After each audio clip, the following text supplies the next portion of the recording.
Ladies and gentlemen, how are you? It is another night with Ping for this Monday night with you, or as some people might call it, it is Super Bowl Monday, according to the NFL. They're doing their opening ceremony, sort of like, I don't know, yeah, like the Olympics, I guess. Hey, how is everyone in the chat? Let me say hello to everyone before we get started. Share Bear was here. Hey, good to see you. Also said she'd be back later. This account. Hey, this account. Elton John, how are you? Flying DJ's here. Hey, DJ. Who's the girls here? Hey, good to have you. I Hate Mornings was here too. And Woos.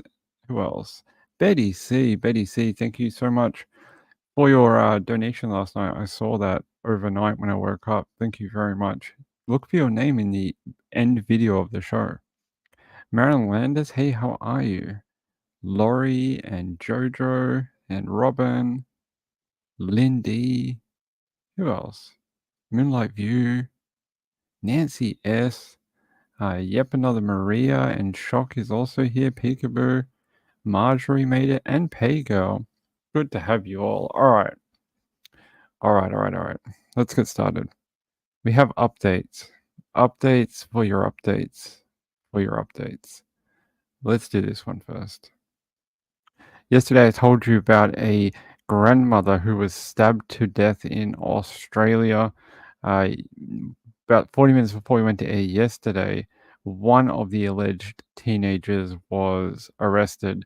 Today, it looks like they found the rest of them. I'm going to go through it with you. Let's have a look. This is the update that came out this morning, anyway. It says a 16-year-old boy has been charged with the stabbing murder of a grandmother at a Queensland shopping centre. Vilene White, 70, was allegedly fatally stabbed in the chest in Town Square Redbank Plains Shopping Centre underground car park around 6 p.m. on Saturday. And more information came out yesterday. We were speculating yesterday that it was a robbery for her car. Yes, that does look like what the robbery bit does entail. They were trying to get her car. It says the woman's blue 2009 Hyundai Getz was allegedly used as a getaway car and found dumped at Springfield Lakes just 20 minutes later. Police launched a major manhunt and public appeal for help, and they released that CCTV we watched yesterday. They're now saying that Queensland police have now charged 5 boys over the alleged incident. A 16-year-old boy has been charged with murder, unlawful use of a motor vehicle, and stealing. He is due to appear in Ipswich Children's Court later today. So that's a very fast resolution. The other two 16-year-old boys and a 15-year-old boy have been charged with unlawful use of a motor vehicle, but no charge for murder as of yet. I'm guessing that may happen, or they may do them with something, assault and company or something like that, because they were there for the attack on the 70-year-old woman. So it says they are also due to appear in court. Another 15-year-old boy faced court yesterday, charged with the same charge, unlawful use of a motor vehicle. He was granted bail to reappear later this month. There will be some community outrage over that. To release someone who was involved in such a tragedy, even at a young age, some people in the community will be very unhappy with that decision. It says Miss White's daughter Denise told the Courier Mail the tragedy should have never happened. She reckons there should be a police beat at every shopping centre and a police presence, even a guard dog on site in the police beat. She says if we can't feel safe walking around, there's a problem. And yeah, there you go. Apparently, her husband Victor, who is blind, and Vilene was the one who took care of him and taught him, about his new world as a blind person. Apparently, he lost his eyesight later on in life, so she sort of you know basically helped him out when it first happened to him, and now she's gone. He doesn't have his support person and his lovely wife, so it's very sad. It says it says her father, Victor, who is blind, was struggling to come to terms with what has happened to his wife of almost 50 years. I mean, having a partner for 50 years it's it's like losing a part of yourself. It's losing 50% of you. It's hard. It would be really hard. I can't imagine what it's like for him. And then knowing that she was also the person who supported him with his, you know, lack of vision is y horrible. It's gonna be a hard period for that man. And, yeah, apparently her daughter and her dad were on A Current Affair last night, which is like a trashy program down here. They say they do journalism, they sorta do. P Girl says, "Anyone like any snow? We've got 80 centimeters plus in Nova Scotia." Oh, wait, no, they got 80 centimeters plus. Nova Scotia got 100 centimeters plus. It's crazy. You need like a flamethrower to melt all the snow. It'll get you out of there quicker. Let's see. Yes, that's right. Shout out to Elton John. I'm sure Elton John was here before. Uh, let's see. Marianne says, I was married for almost 40 years when my husband died. So you can relate to the pain. I know this is slightly different, but the basic feeling of losing a partner can't be easy. Yeah, I can't take care of himself. I know. They took away basically his support. I'm hoping maybe his daughter will help a bit more now. Yeah, I hope you guys are all right up in the frozen north, or some people like to say Canada. All right. So there's your update about that one. I also I also have an update about India, who we spoke about last week. I did some bit of digging over the last 24 hours just to see what was happening in that particular case. She has been located, and as far as I can tell, she doesn't want any contact with any of her family. And at the moment, the police are saying that's good enough. As long as she's alive and they can verify that she's not in any harm, she's an adult and there's not much they can do. So for now, uh, you don't have to keep looking for her or searching for her. Uh, she's been located, and that's all I know. I don't know anything else other than that, other than her parents are unimpressed that she doesn't want to talk to them. So I don't know what happened there. I don't know if it was a family disagreement, whether there's some sort of mental health issue going on. I don't know. But all I do know is that she has been located. So we spoke about a missing woman, India O'Hanlon, last week. I don't have a photo. Hold on. Maybe I do. Maybe I do. I have to go way back through my notifications. Hold on. Yeah, okay, I can do it. Yeah. So I can't actually do it. Her father's deleted all the posts. I can't even show you a photo of her. The original post that we showed last week's been deleted, which means I probably have to go back and delete that video that I did. I mean, it's the only fair thing to do than to have her name just constantly out there on my channel. Yeah, I can't even. I'm just having a look through his. Oh yeah, maybe this will do. Yeah, here we go. We can do it like this. Here, this was the girl, India Delilah O'Hanlon, had been missing by her family since the 25th of January. So she's been located. No need to uh, keep looking. Apparently,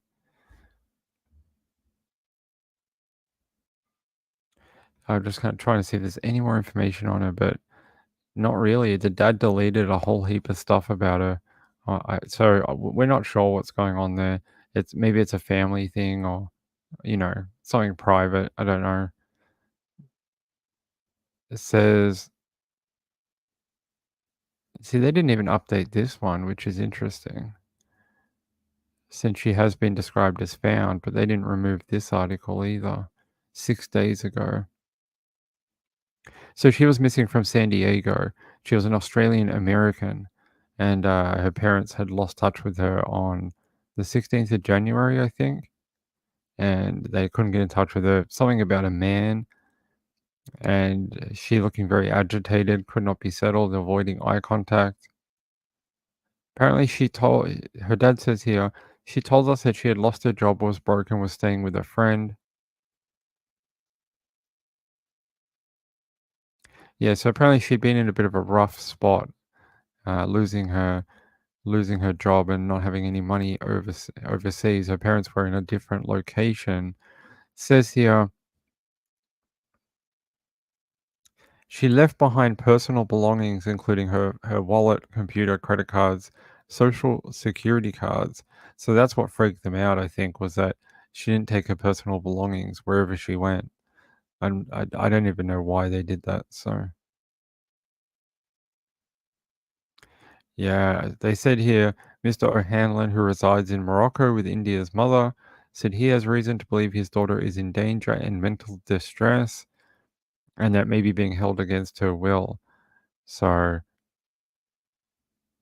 and then, yeah, so at some point she was made contact with the San Diego PD, and yeah, that's it. That's all we can do. That's all we can do. We can't do any more. Can't push. Can't keep asking things. And I tried to contact her father. I got one reply and then never heard from him again. So that's how it goes sometimes. All right, let's go. Let's go. Let's talk about this next one if I can find it. The big one out of actually Florida today is this one. Suspect faces multiple homicide charges after Florida truck driver killed in pursuit. Trooper Zachary Fink leaves behind his fiancee, father, and stepmother. A very sad day for that force. Man accused of fleeing a traffic stop on a Florida interstate faces multiple homicide charges after a state trooper and semi truck driver were killed during the ensuing pursuit. Florida Highway Patrol Trooper Zachary Fink, 26, was trying to apprehend a fleeing felon who was driving recklessly in St. Lucie County early Friday. The suspect refused to stop and led Fink on a pursuit, authorities said at a news conference on Friday. The suspect then made an abrupt turn and started driving in the wrong direction on the interstate. Fink also turned around in an effort to apprehend him and warn others, but once Fink turned around, he collided with an 18-wheeler semi-truck driver. Both Fink and the truck driver died from their injuries. Here's a photo of the aftermath of that. It looks pretty bad. That truck is just demolished off the top there. Ay. The suspect eventually crashed his car into a tree and fled the scene on foot. Authorities said a manhunt ensued and the suspect was taken into custody about 8 a.m. on Friday. The suspect has been identified as 30-year-old Michael Anthony Addison, who was booked into the county jail on multiple counts of felony homicide, aggravated flee to elude with serious injury or death, and driving without a license causing death, among a flurry of other charges. The Florida Highway Patrol said this tragedy could have been prevented if Michael Addison followed the rule of law and complied with law enforcement. They also said, thanks to the combined efforts of law enforcement, he will be held accountable for his actions. The investigation remains ongoing, authorities said. And says Fink was a 3-year veteran of the Highway Patrol, leaves behind his fiancee, a father, and stepmother, authorities said. Trooper Fink is a hero who died while helping people, something he was passionate about since the age of 6.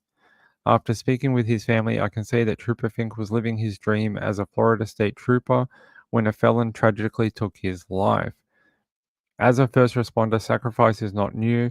It is a daily and experience while living, when missing breakfast with family, or when at work instead of with family. We appreciate Trooper Fink's sacrifice and know that the people of Florida are safer because of his commitment to keeping them safe. There you go. Yeah, horrible. What a horrible way to go, and very selfish of the felon. Let's listen to the press conference for this. As far as what we've been briefed on and what we're aware of to be fact is that I was notified at 3:29 a.m. This morning by Colonel Howes that there was believed to be an imminent line of duty death. That the state trooper was still with us, but it was not looking very positive. Thereafter, we traveled with senior members of the command to the hospital here in St. Lucie County. and we had an opportunity to meet the family, and were subsequently informed that we lost one of the members of the Florida Highway Patrol. Uh, just to provide a little bit of a timeline for you, at 2:40 a.m., St. Lucie County Sheriff's Office had contact with a white Kia. A deputy sheriff identified a white Kia on West Midway Road. The vehicle was driving reckless, at least twice the legal speed limit, and the deputy sheriff attempted to do a traffic stop. And as she approached the suspect vehicle, it took off. A short pursuit ensued, after which the deputy sheriff disengaged. The vehicle continued off, and 8 minutes later, at 2:48 a.m., Trooper Zachary Fink identified the same vehicle. From what we understand now, we don't know that he had any idea that it was related to the earlier incident, but he identified this vehicle driving in a reckless manner, again, well over the speed limit, but most importantly, it got his attention as being reckless and endangering the public. Trooper Fink, in an attempt to continue to apprehend the subject and or warn unsuspecting motorists of the immediate danger in the area, turned also with the vehicle and unfortunately turned into the immediate path of a semi-tractor trailer, which struck the left driver's side of his patrol car. As the director mentioned, unfortunately, the truck driver was pronounced deceased on the scene, and Trooper Fink was critically injured and airlifted to Longwood Regional Medical Center, after which he also succumbed to his injuries.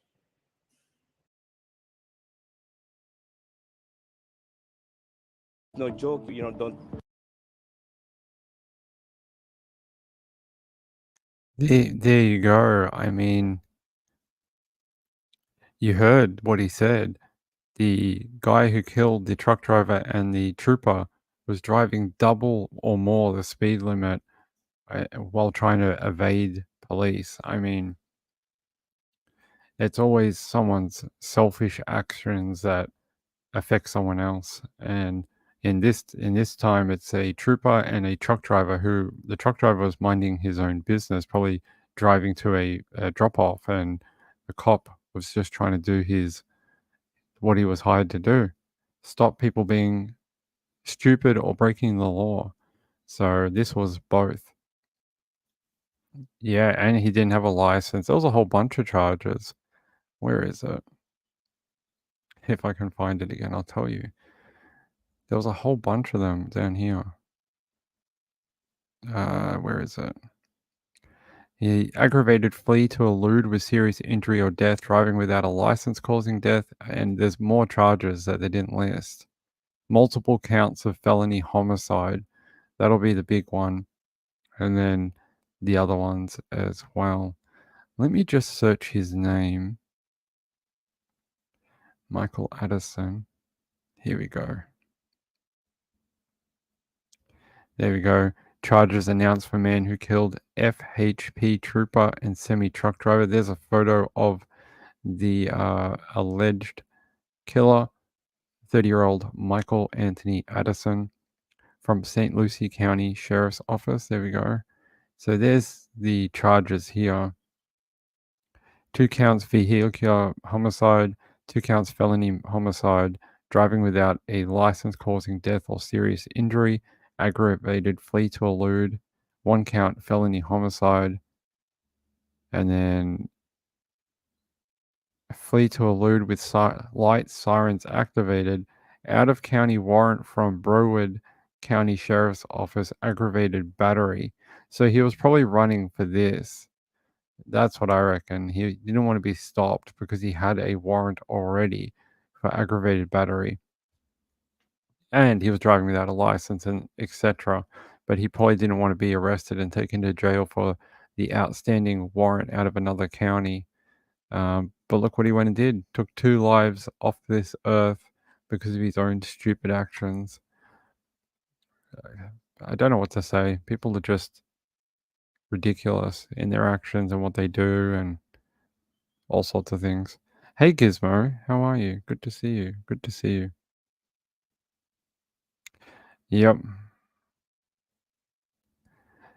People just use it like it's a freaking Grand Theft Auto track, and they're just like, "Hey, I don't care what happens to me, or if I hurt other people, let me just drive around like it's a crazy, freaking Mario Brothers, Mario Kart type situation." People just do some really stupid things. I mean, Up says he'll be in prison for a long time. I bet he'll be in prison for a very long time, and his treatment in jail will be subpar is the way I would say it without sounding too gleeful. You kill a cop, you're not going to get very good treatment in any jail anywhere. They do not like that.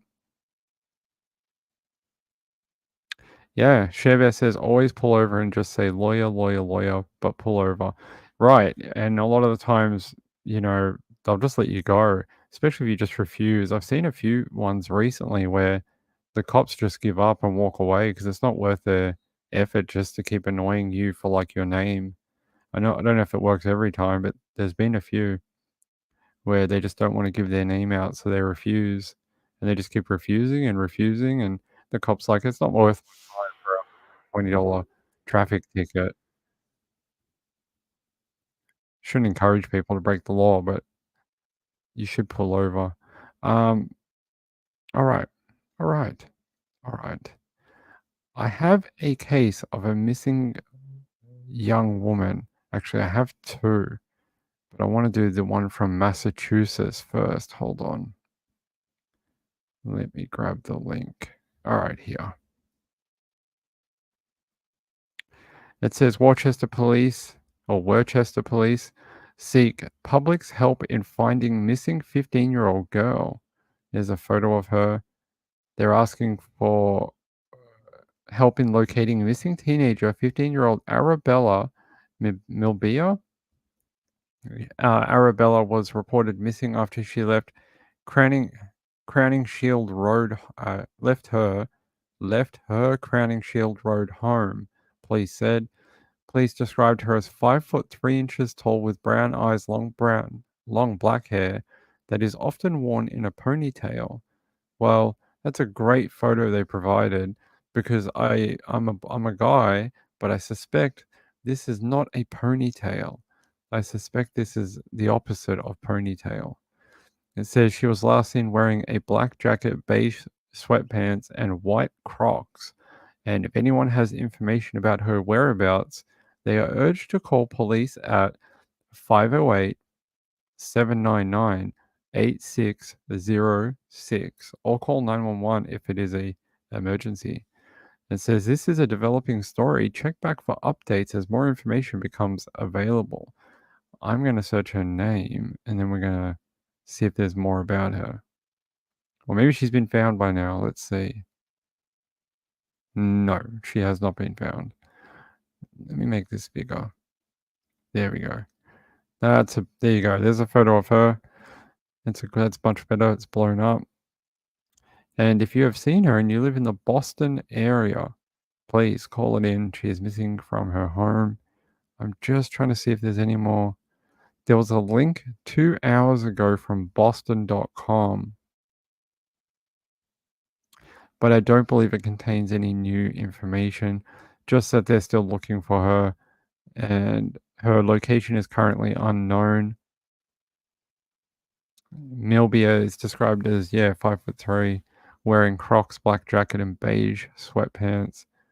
Yeah, that's it. I don't no history of running away or anything. They haven't said that. Not anything else really. So all we can do is put the name out there and hope that someone has seen her. Are you talking about the driver? Right, he's in jail having 3 meals a day, and the trooper and the truck driver are in a morgue somewhere. I mean, it's ridiculous. Ridiculous. All right, that was the first missing person. I have a second one. At least I think I do. Hold on.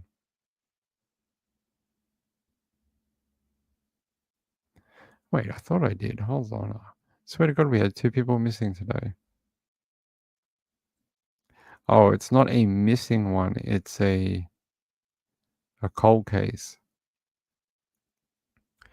Out of Florida, again, Tallahassee. It says Tallahassee police are continuing search for child missing for 7 months. It's a long time for a child to be missing. It says Tallahassee police are reminding neighbors about 12-year-old Lori Page's disappearance. Page has been missing for 7 months. The detectives say they have no viable leads. That's horrible. The detectives say they have no viable lead. Wow. It says here, oh, actually, this is a broadcast transcript. Let's watch the actual broadcast. Yeah, here we go. Come on. It's been 243 days since one Tallahassee child was last seen, and the Tallahassee Police Department needs your help. I'm Kendall Brandt in Northwest Tallahassee. 12-year-old Lori Page was last seen in June of 2023. 7 months later, investigators are renewing their search for the Griffin Middle School student. This is Lori Page. She was last seen here at the 1200 block of Continental Court. It's less than a mile from Mission San Luis. She is 5 feet tall with black dreadlocks. Annalie Drake has been working this case since Page was declared missing. Drake says they are renewing the search after months of no leads. We have had people come forward with some information, but not very many. And any information they brought forward, we investigated to the fullest, and it did not lead to her location, obviously. In June, we spoke with Griffin Middle School paraprofessional Margaret Summers, who organized a search for the student. She described Paige as one of her favorite students. She's not just going to disappear, and it doesn't matter. It matters to us. It matters to our school. She's a Griffin Tiger. We spent time with her. She's not just going to disappear and us not do anything. With no contact from Paige to friends or family, Drake says her digital footprint is limited. That's why she needs help from you. They always say it takes a village. Well, you're the village, and we're looking for the help. If you have any details about Paige's disappearance, you can call TPD at the number on your screen. I'll also include those details in my web article on WTXL.tv. In Northwest Tallahassee, Kendall Brandt, ABC 27. What I find interesting about this, there's no details. There's no details about why she went missing, how she went missing, anything. Like, she was last seen in the 2100 block of Continental Drive, less than a mile from Mission San Luis, or Lewis. She's 5 feet, 120 pounds with black dreadlocks, but that's it. They are renewing the search but have had no leads. It says in June, the paper spoke to Griffin Middle paraprofessional Margaret Summers, who organized a search for the student. She described Paige as one of her favorite students. Yeah, that was the lady on the video saying she didn't want her to just disappear. Bizarre. Hold on. I just want to search her name.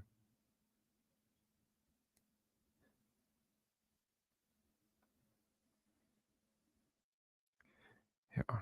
This is an older article from months and months ago, July last year. It says it's been more than a month since 12-year-old Lori Page went missing.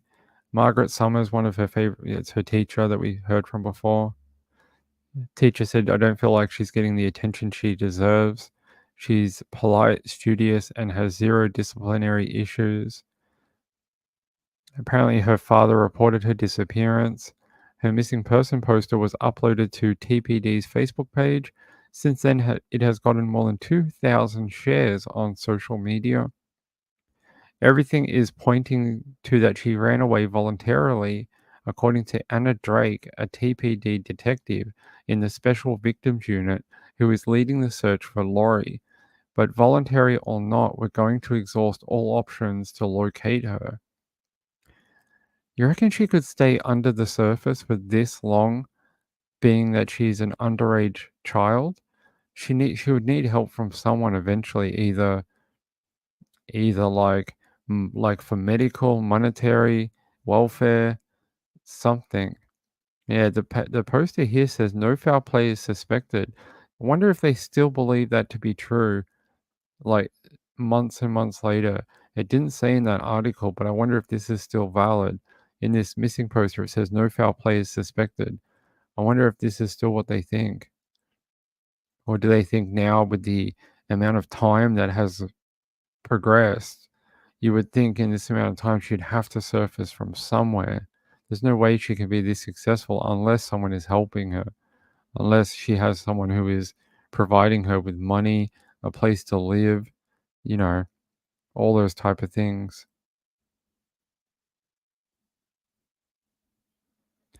Yeah, boys, I'll do that one in a minute. Hold on.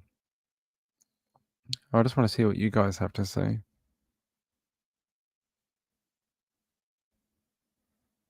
Yeah, I will do it in a minute.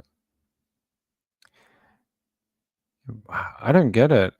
I hope it's not foul play, at least now, but they're not saying like that someone abducted her or someone lured her out of the home. Nothing like that. Very, very strange.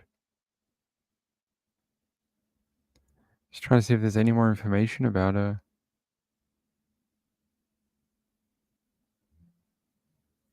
That's it. That's it. That's all there is. Let's see if we can go to the Tallahassee Police Department thing. This was her missing poster. There we go. It says Lori Page, last seen on June 3rd, 2023 in the 1200 block of Continental Court. And then her description, which we know. See here, it says no foul play is suspected. I'd really like to see a clarification to the new update article, if they still believe that or not. You know, if they do believe it's still not foul play, then do they believe someone is actually helping her? Because there's no way a 12-year-old can do this on their own, do you think? They'd have to apply for something, ID, a bank card, a job, medical help, you know, a hospital, like a GP, all sorts of things that adults do every day. And we do because we have ID. You know, that's if someone isn't helping her. But, her parents, it says her father was the last one to see her and reported her missing. So that's the only thing it says about a parent. It just says she hasn't contacted any family or friends, and says her digital footprint is limited because of her age. But other than that, it doesn't say anything.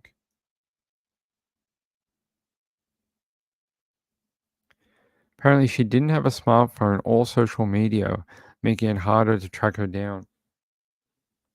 Using usual technological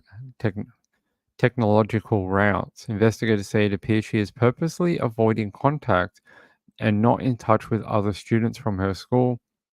Drake said police believe she is with someone who is helping her but don't know their age or identity. It was the second time Lori has run away and had been reported missing. She said, and her friends have helped her in the past. If it's an adult who is helping hide Lori, they need to come forward because harboring a juvenile is a serious crime and can result in arrest. Detectives have been working with Lori's father to gather all the information they can to find her. TPD is asking anyone with additional information to come forward. Detective Drake urged people with information about Lori's whereabouts to contact police directly at 850-891-4200 rather than simply post it on social media. She said investigators don't have the means to monitor every comment, and sometimes comments won't be seen for a few days. Bizarre.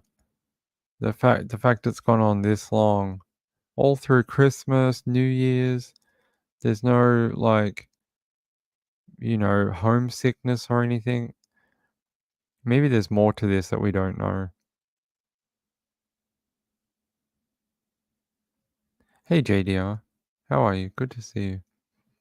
Let's see. Hey Beth B, good to see you. Glad you could make it. I don't know. I might shoot an email off to that officer and ask them if they still believe that that is the case, that there's no foul play.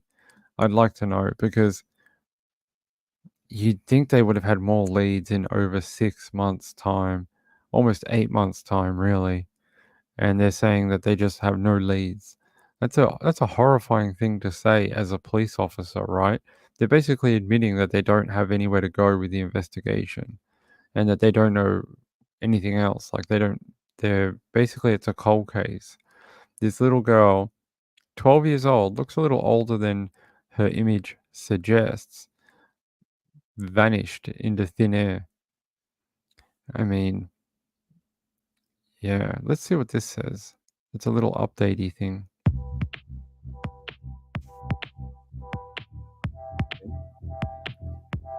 Is it just going to tell us that? It's just like a video telling us how to submit a tip. Okay. Thank you, Tallahassee Democrat. I have another quick look, but it's interesting. Hold on. 12-year-old Lori Page. See if there's anything interesting on another article.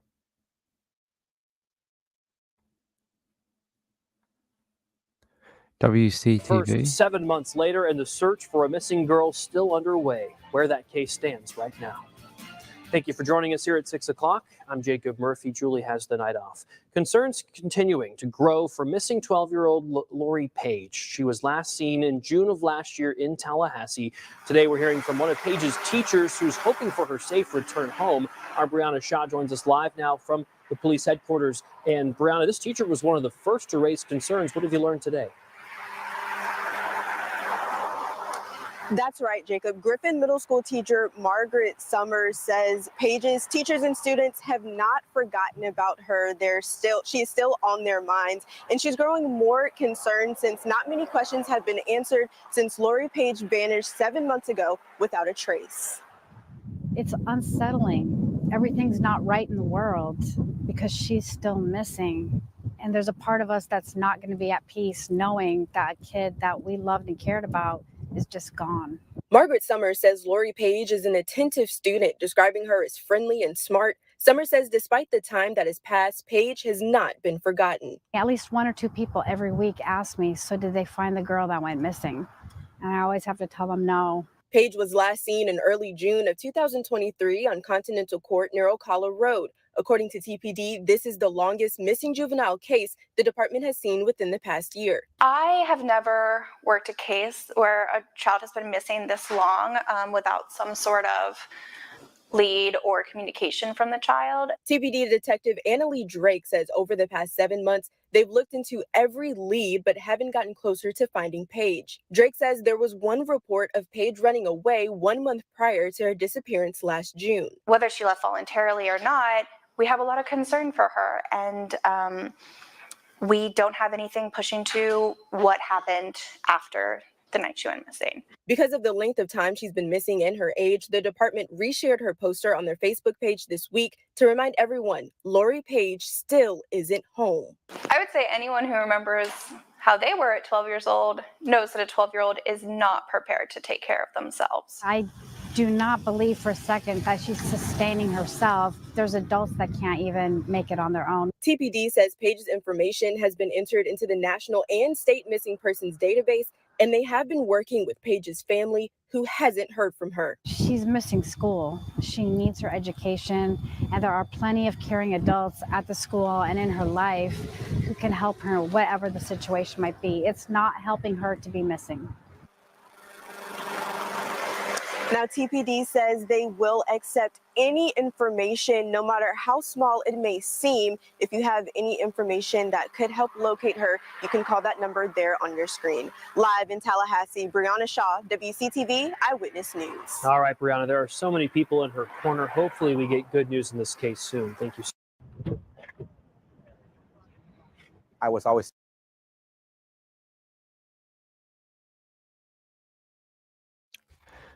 Yeah, I don't know. She must be getting help. It's the only thing I can think of. Hey, LA, how are you? All right, have fun. Yeah, I don't know. Hopefully, there's a resolution to this. That would make a great 2024 for her family. It really irks me when the detectives say they just have no viable leads. I mean, you're just okay with that? You're just like, oh yeah, sure. There's a 12-year-old missing in our county, but we don't have any viable leads. It's all good. We're fine with that. It's almost, you're a cop. Go find some leads. Like, you're a detective. Like that's your job. Go and stop. I know the public can help, and it's a good thing. But like that's your job, man. Go find some more leads. There's got to be someone who knows her, a school friend, people change allegiances. Like school friends, stop covering for her and that type of thing. So you just got to. I know it's hard to do with minors because you can't drill a minor in an interview because the parents will say no. But yeah, I don't know. No, I don't think that's it. They don't say there's any foul play, and I think if it was some sort of like, grooming or sex thing, they would be saying something like that she's at risk and this and that. But there's nothing there's no language like that. Normally when you have a child that's in that type of situation, they have this real specific language that they use, but I don't see any of that in relation to this. This is almost like they think like a friend of hers, maybe even a female, has taken her in or is helping her, or another family has taken her in and is helping her. Something like that. Because if it was a male, the language would be completely different. Very different. All right. Let's move on. Hopefully, we get an update about her at some point, which would be really, really good. Let me find our next one. I'll do this one from Woes. Hold on. Out of Australia. What is this? Oh, they issued a real Amber Alert. Doesn't happen that often here. Hold on, everyone. All right, there we go. It says ACT police issue plea for help in locating missing young brothers, River and David Hughes. Father Gary Hughes. Oh, they're looking for all three of them? Here's a photo of them. The two boys and maybe their dad. Police are dedicating increased resources to find two missing young children as the Amber Alert issued yesterday remains current. 4-year-old David Hughes and 2-year-old River Hughes are believed to be with their father, 36-year-old Gary Hughes, who left a home in Oxley in Canberra South yesterday morning. ACT policing issued Amber Alert last night, appealing to the public to help find the boys. The boys are likely to be with their father, Gary Hughes. They were last seen yesterday morning in Oxley.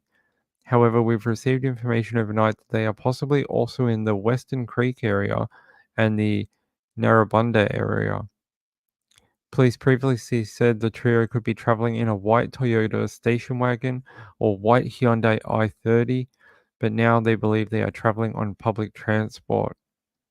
They said our recent information is that Gary and the children are using public transport. Gary was pushing a stroller that contained both the boys, and one of the boys was inside the stroller. And from our inquiries, one of the boys often rises on top of the scroll, almost like a tandem or dink. They said we do have concerns for the boys' welfare, and we're asking all Canberrians to keep an eye out for the father and the two sons. The stroller is believed to be black and grey with a red seat.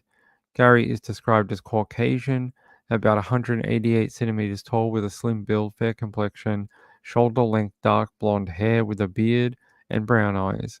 He was last seen wearing a grey navy blue top, dark pants, dark colored runners, and a yellow cap. In this photo here, that's what he's wearing. Yeah, wait, I'll just show you the photo. There's no need to describe it. This is the last known sighting of them. And you can see the dad's wearing that yellow hat with the blue shirt and the dark pants and the dark shoes, and the sons are wearing the green top and the grayish top here with orange shorts.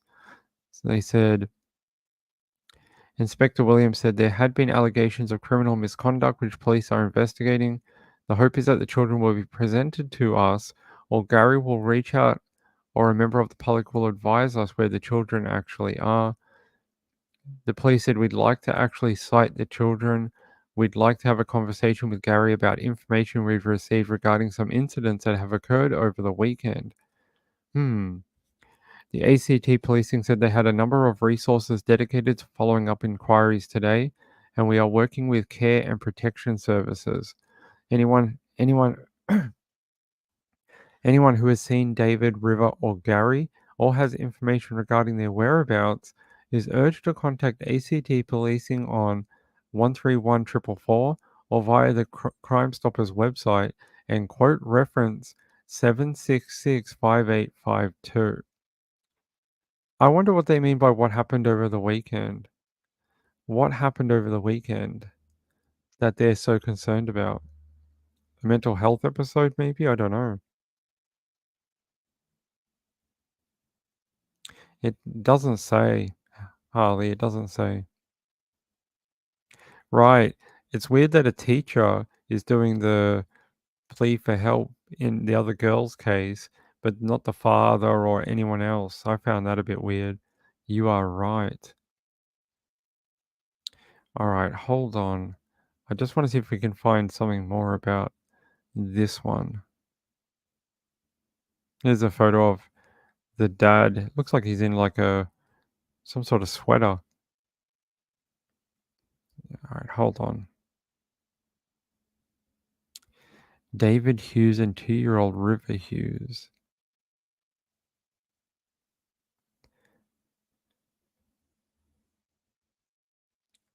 There is an Amber Alert directly from ACT Policing Online News. This is the Amber Alert right here. There's that photo of the boys. That's David and that's River. Just trying to see if it has any more information on what happened over the weekend.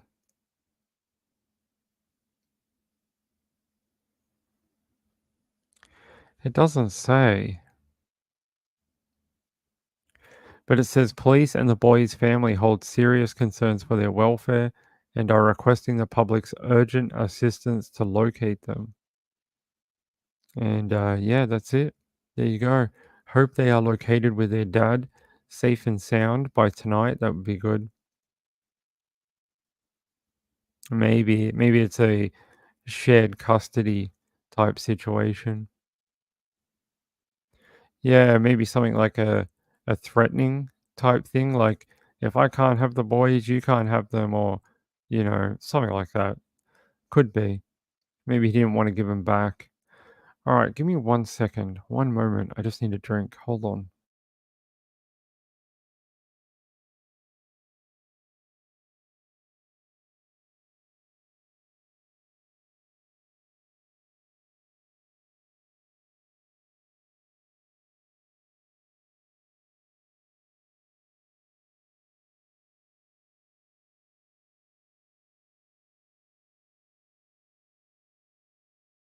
All right, we're back. All right. All right, hold on. Let's get another interesting story for you. Oh, that's not what I wanted to do. Oh, it might have been this was the other missing person. Hold on. It wasn't a missing child. It was a missing older woman. It says, they ended up finding her. There was a woman missing called Judy Nora Betty, and she had been missing earlier today. She's 70 and has dementia and can become easily confused. Betty was last seen the night before going to bed, according to the release, but it says up here, according to the Mobile Police Department, Judy Nora Betty had been found and she is safe. That happened at 2 p.m. That's really, really good news. Anytime we can return someone and find them, that's great. Hold on.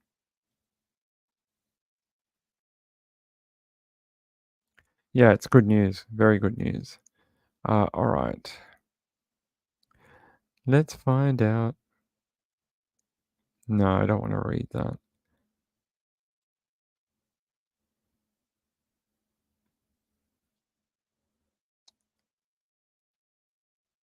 We might read this one if I can find.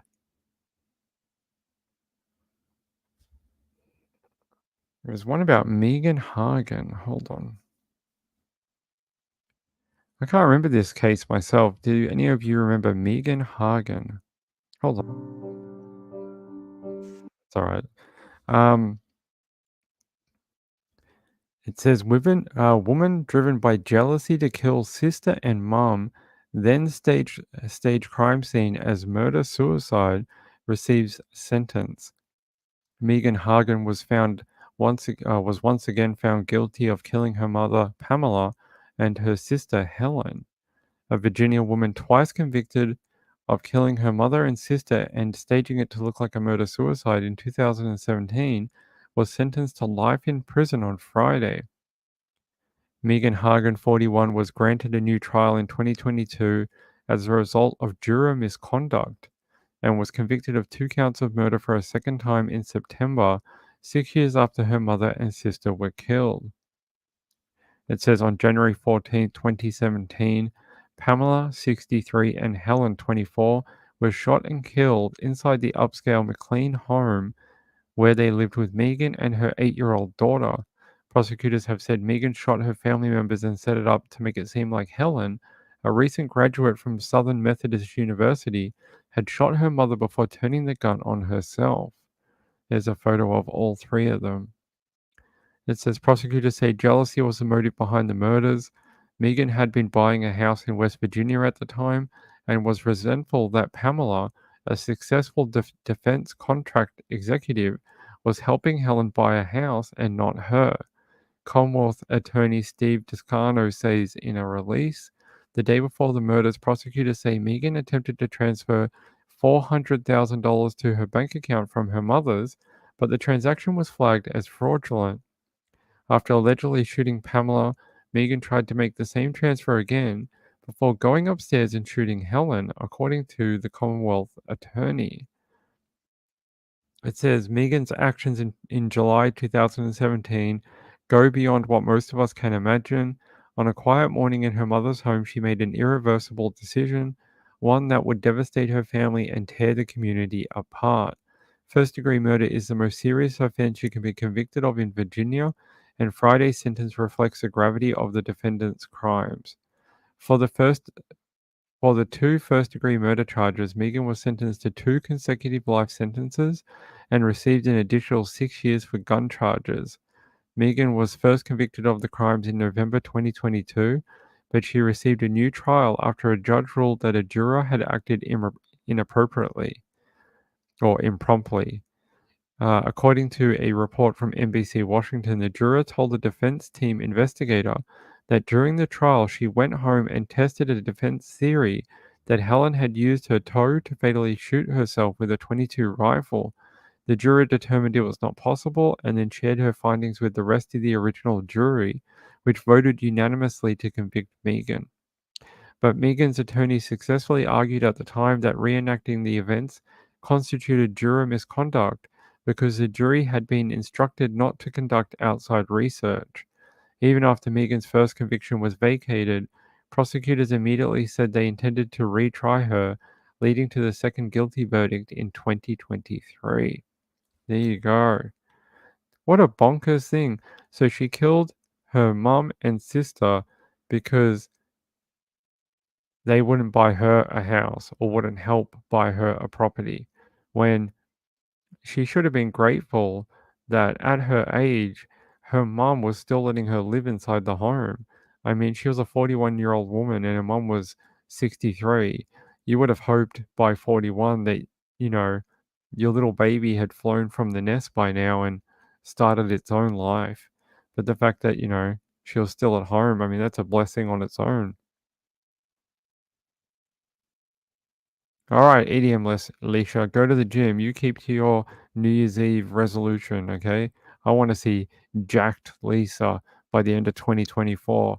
You're going to go in like bodybuilding competitions and Miss Universe competitions, and you're going to win. You're going to win, Leisha. You do it for you. You do it for the muscles. Get ripped. All right. Yeah, what a bonkers story. I don't understand what goes through someone's mind where you'd want to shoot your sister and your mother and then try to take $400,000 off them. Like, do you not think the police are going to go, what was the motive for this crime? Oh, look, the mum lost $400,000 and it went to the other daughter. Oh, maybe that's the motive. I mean, who just gives almost $500,000 to someone? I, I don't know. I don't know. And I think people get so wrapped up in their emotions, they don't logically think like she was going to be caught like that. It was going to be so easy. Crazy people, man. Crazy people. I don't know. Let's have a look. Megan Hagen. Let's have a look. I'll look her up and I'll tell you if it's her. Yes, it is. It is the middle one. Yes. So she may have been jealous of her sister and her mum too, who looked more somewhat more pretty than she did at the time. Maybe she also had jealousy in that way as well. Oh, my sister and my mom are so perfect. They look so alike. That type of thing. Entitled, yes, very entitled. I mean, the fact she thought that $400,000 should just go to you for no reason. Okay. Okay. Okay.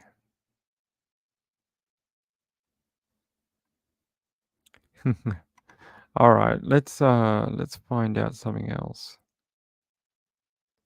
I have more for you. Actually, I want to check on our friend, the lady missing in the bathrobe.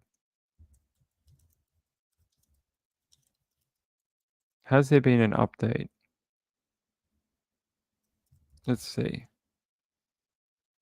Zoe Penrod. Let's see if there's anything about Zoe. Please tell me there's an update. There's no update about her. Nothing. Nothing. That's really sad. Do you guys think that she's already passed away? I mean, it's a long time to be just hiding out in the woods of, California for a woman who, I don't know, maybe people have survived long periods of time in the wild, but she wasn't geared up to spend that time. Here's a photo of her again. This is the last known photo of her. This is a more, normal photo. They said that she was possibly suffering from postpartum psychosis, and that actually one of the ones we read from her husband said that she was hearing voices that told her to go outside, and that they constantly called to her asking her to leave the property. So she was definitely suffering from something. But no updates, nothing. I feel so bad for her husband and the baby.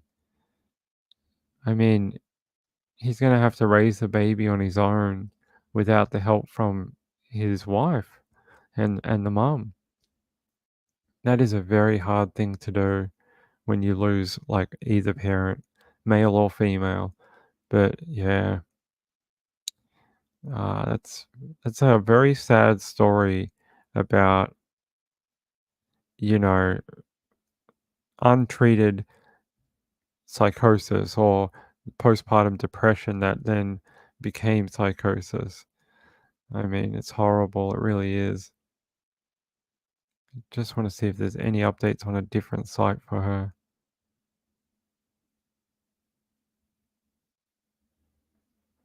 No, the last update is a long time ago. Weeks ago. Just trying to see if this website has something new on her, but nope. Oh, that's very sad. It's a very sad story. Wu says, I don't think she's still alive. Maybe not.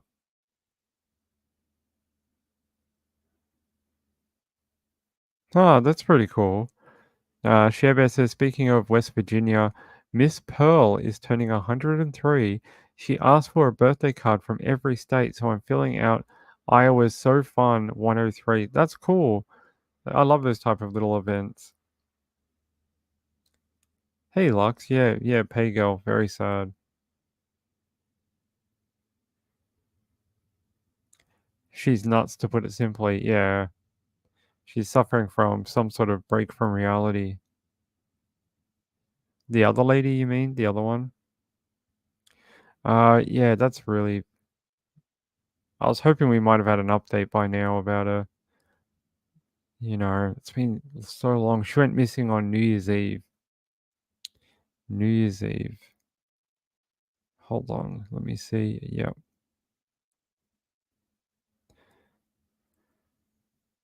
I'm just trying to clean up some of my links so I don't have 400 things open.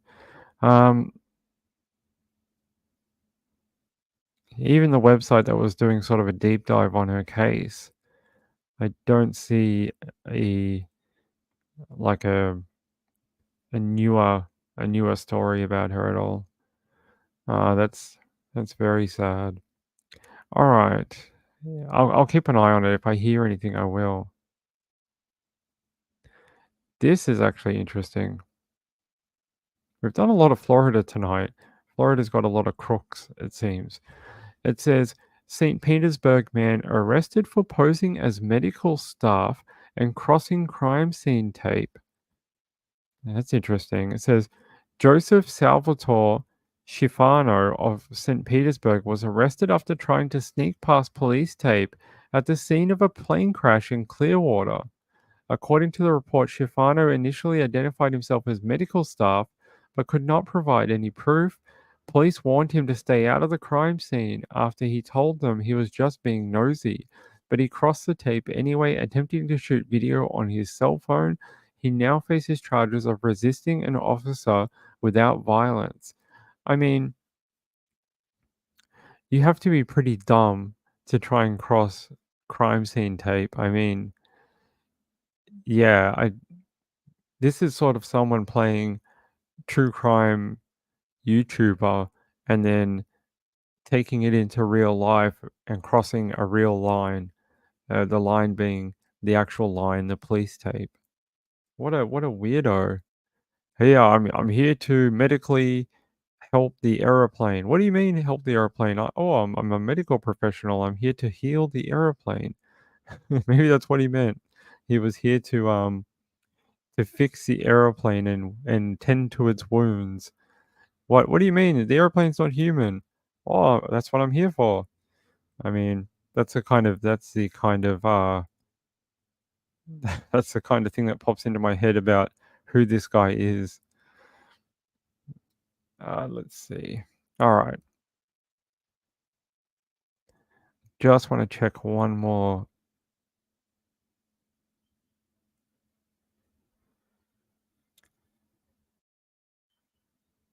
This is interesting.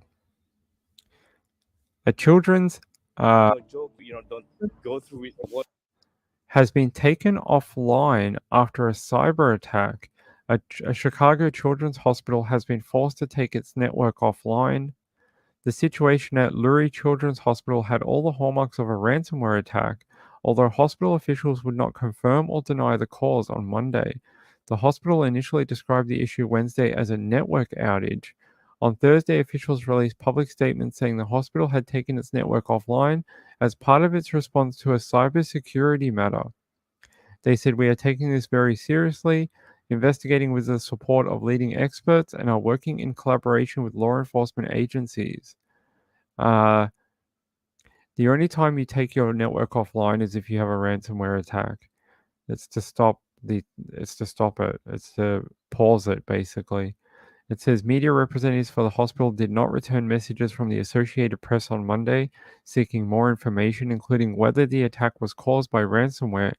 Such extortion-style attacks are popular among those seeking financial gain by locking data, records, or other critical information and then demanding money to release it back to the owner.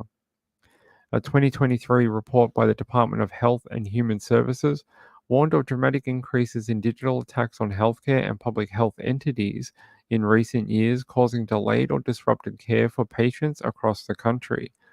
Healthcare providers aren't alone. State courts, county or state governments, and schools have all struggled to recover from cyber-based attacks. That's I hope that's not what's going on. They may lose like all their patient records and things like that.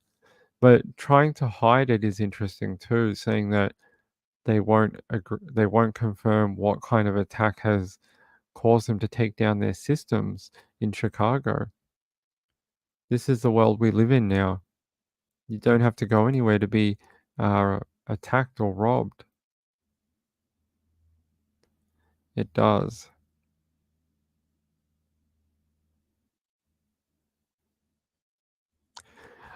I did, and I'm going to watch it, and we're going to talk about Cyber Sleuth tomorrow.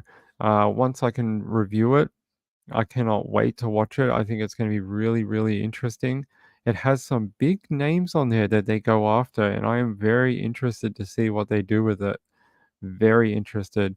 If you don't know what Cyber Sleuth is, I'm sure you do. The news went wild through the internet this morning. I can show you. It says the delusional cyber sleuth trying to solve Idaho murders. And it says Paramount's three-part documentary series Cyber Sleuths: The Idaho Murders, February 6, is a damning expose, albeit not about the quadruple homicide that prosecutors allege was committed by Brian Koberger. Rather, it's a scathing indictment of the amateur hour detectives who exploit tragedies for monetized clicks, likes, and follows, and subscribes on social media. Recounting this horrible tale through the lens of these self-serving men and women, it's a censure of morally suspect trend that in this instance has done nothing but line the pockets and stroke the egos of its practitioners. As conveyed by this non-fiction effort, Cyber Sleuths was immediately attracted to the murders of the University of Idaho students Madison, Kaylee, Ethan, Zayna, who were slain in their home during the early hour morning of November 13th, 2022.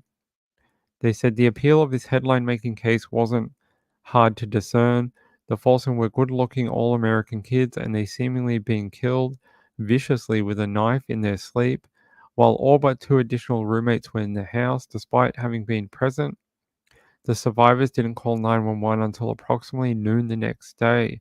Given that police quickly exonerated the victims' friends and significant others, there were no clear suspects, nor any obvious explanations for how this crime was executed or the motivation behind it. I wonder if we can watch this trailer, because the trailer is really good. Alright, we're going to watch it. What? Did they take it down? I watched this like an hour ago. Hold on. Wow, it's gone. That's interesting. I went to this exact article like just before the show, and I watched the video on this page, and all of a sudden it's gone. Do you reckon they put up a lawsuit? You reckon one of these people that have been in this show has filed a temporary injunction or something?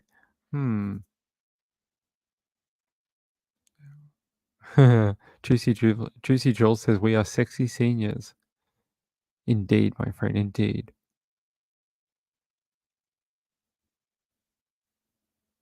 Maybe, Shock, maybe. I'm interested to know why they pulled the trailer down. Hold on. Let me see if I can find it on Paramount's page.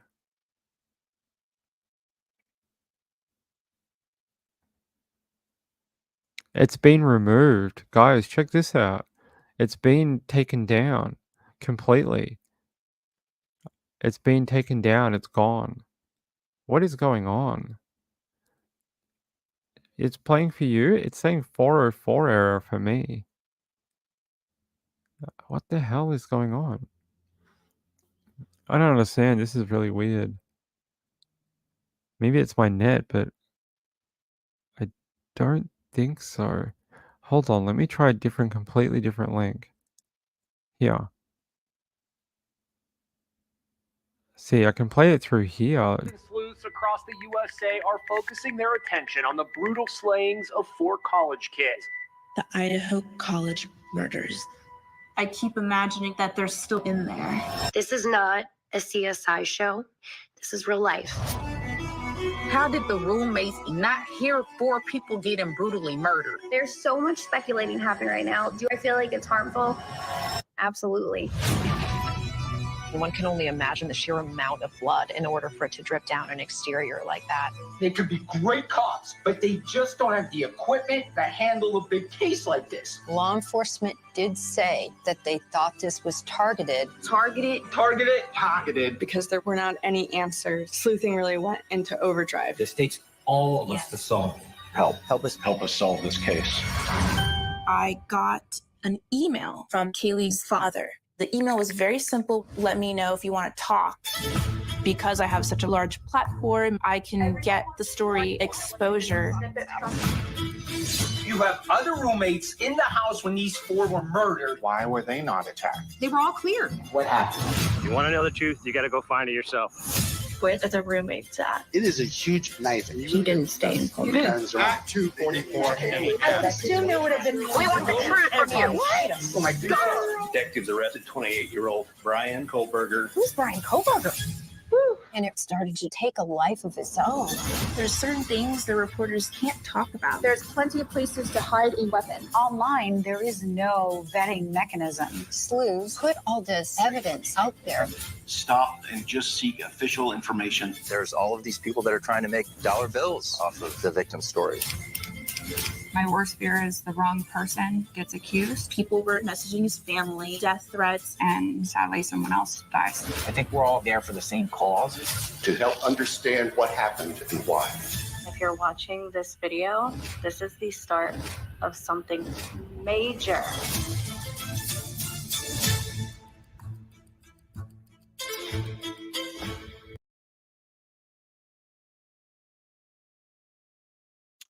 Out tomorrow on Paramount Plus. If you want to watch it, find it on Paramount Plus tomorrow. I think it's going to be very interesting.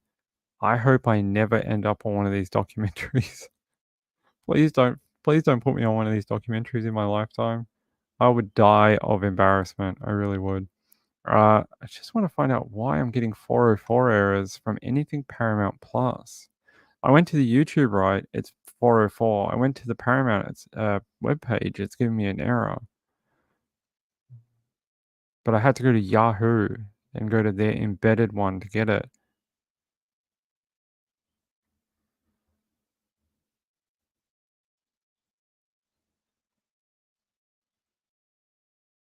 I'm just trying to see. Yeah, it's weird.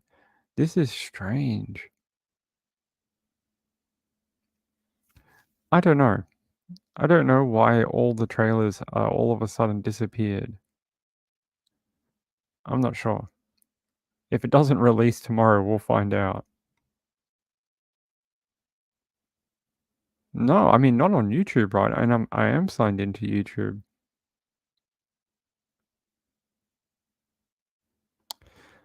The one thing I don't agree on, although I think there's levels to it, they said, oh, these people are just making money off the victims and all this stuff.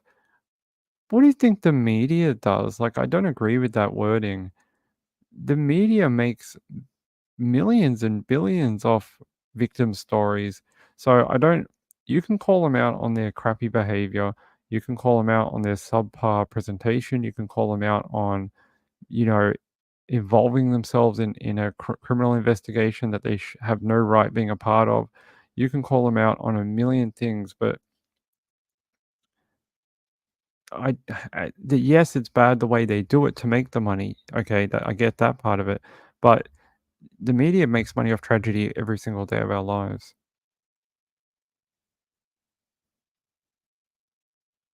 Thank you, Shebe. I appreciate that. I try. We try stick to the facts as much as I can. Hey, Blue Moon, was she here? Didn't see her. Oh yeah, there. Hey, Blue Moon, how are you? So no, like I get it. I get the way they do it, and then they drive the drama to make money. That's stupid and wrong. They shouldn't do that. But I don't begrudge people making money from YouTube if you do it correctly. But I'm not here to tell anyone what is correct and what's not. I am not the official barometer for that. Not even in the slightest. All right. Yeah, I reckon. So we're going to talk about it tomorrow night. As soon as that comes out, and I'm hoping it's going to come out at midnight Eastern time. I'm going to sit down and watch that as soon as I can because I'm very interested to see what else pops up in that one. And we'll talk about it tomorrow night. So if you are able to watch it, give it a watch overnight, and then we'll be back here tomorrow. We've got about 10 minutes left. 10 minutes. There was a story tonight. I deliberately did not do it because Trisha's doing it. It's the 2 fiancés found dead at Missouri firefighter's home in 4 years. I know a lot of people really want to talk about it, but I know Trisha's doing it and she's doing a big background thing on it. So I left it out of the show tonight for her so that she could do it. But I will show you a little bit, a little tiny bit, and then the rest Trish will do for you. It says Dr. Sarah Sweeney feared fire captain fiance Robert Daus and referred to him as a murderer in chilling email to a friend 2 years before she was found dead in his house. I mean, if you have girlfriends keep winding up dead in your home, they're not the problem, it's probably you. It says the woman in question was his fiancee Grace Holland, 35, who was engaged to him when she died from a gunshot wound to the head on July 22nd. 2020 in a death that was ruled a suicide. Holland's family have fought this finding of sudden death and have brought a wrongful death lawsuit in which they allege Daus is liable for Holland's death and that he was psychologically and physically abusive towards her. So there's there's a whole background to this thing. I don't want to go through it because I don't want to ruin Trisha's show, but it is a really interesting case, and I think if you'd like to know more about it, she will definitely tell you about it tonight on her show in about 10 minutes or so. And she's going to go through this for you. I think you will enjoy it.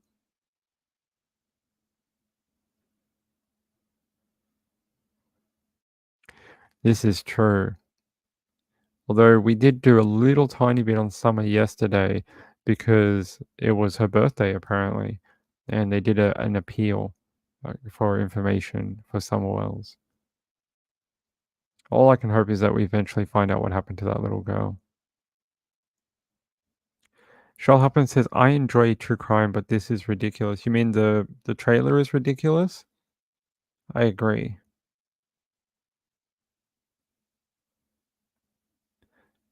And it's very kind of you to say, it's very kind of you to say, Pega. I'd love to do something with Grizzly sometime. I'm such a huge fan of hers. I watched her when she had like 500 subscribers, sort of where I am at now. I watched her when she first made her channel and find her an interesting person. Find her very interesting. Gavin Fish did great on this new firefighter case, and he's a respectable guy too. I haven't been able to follow it up, but this was going to be our last story, but then I was able to sneak peek into the back of our video platform, and I was able to see Trisha's topics before you guys can see them. So it just helps me know what to do for my show. And yeah, so that's why we didn't. So people are wondering, they're like, Ping, there's such a massive story out there. Why don't you cover it? We try and help each other as much as we can by not always. There's sometimes you can't help it, and you have to do the same stories because it's just how it is. But if I can and I can fill my show with other things, I will. And that we sort of, give each other stories, and you do that and I'll do this, and if I do something early, they won't do it, and that type of thing. So, yeah, head on over to Trish, and she'll read all this for you. This giant email, which is very, very interesting, and she'll explain more about Dr. Sarah Sweeney and the local fire captain Robert. I think he is a real piece of work. A real piece of work. No, I don't want to ruin your show, and it's like I've got like 5 minutes left. I can't cover it anyway, so it's okay. It's all right. If I thought it was really important, I'd do it anyway, but it's okay. We've only got a few minutes. Yeah. All right, give me 1 second. 1 moment. 1 momento.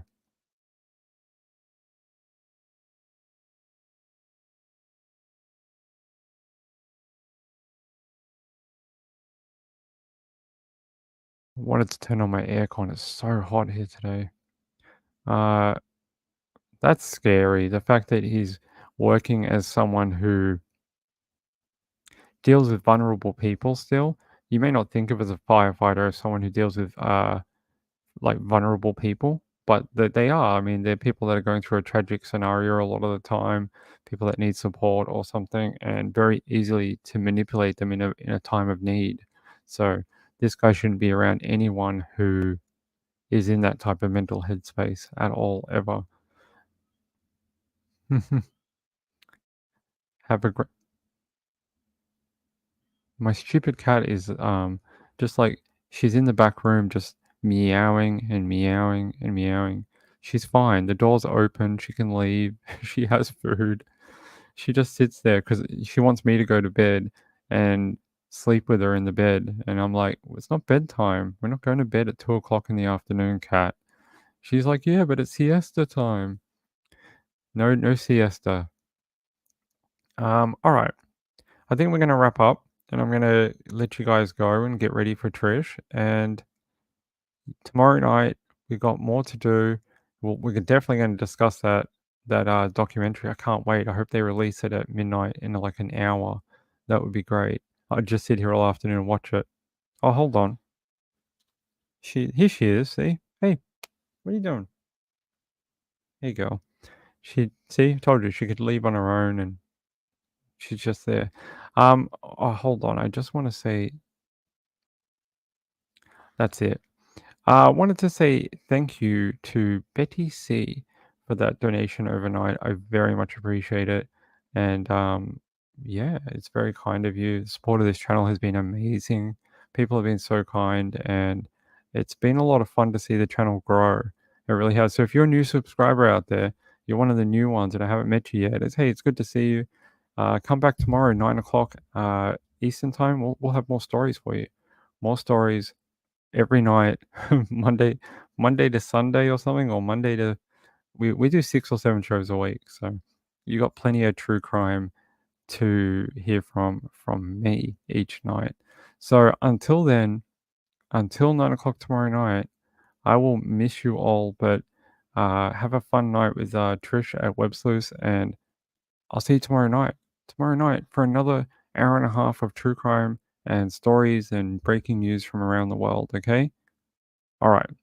High five. High five. Good night. Peace out. See you later.